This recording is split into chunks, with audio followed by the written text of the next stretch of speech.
Почти часто. Ну, имкана макоре. Еженедельно ездим в гости. Стараюсь по возможности. Я очень люблю своих родственников. Никакое вот такое событие вот, или какое-то мероприятие стараюсь не пропускать. Конечно, мобильные телефоны нас разбаловали. Связываемся, разговариваем, а стариков надо не забывать приходить и на праздники и вообще. Да, часто посещаю, даже молодых. И вообще я считаю, что родня должна друг друга видеть, посещать друг друга.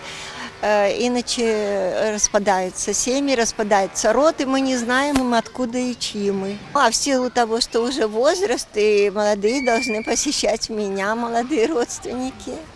Надеюсь, не будут забывать. По мере возможности стараемся, но не всегда так складывается удачно, как бы хотелось. В неделю там раз за 4-3. Буквально каждый день у нас на фонтанах все рядом живут. Каждый день.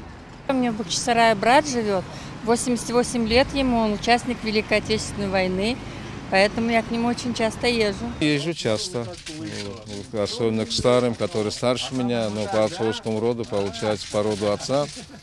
Я второй сейчас, старше меня, у меня двоюродный брат, Евпаторий живет, я его 2-3 месяца раз минимум навещаю. У крымстатар заведено, что 3, 4, 5, 6 колен уже в любом случае это родственники. И кроме родственников, крымстатары, они еще и друзьями бывают. Я надеюсь, что наша молодежь не потеряет эту традицию нашего народа.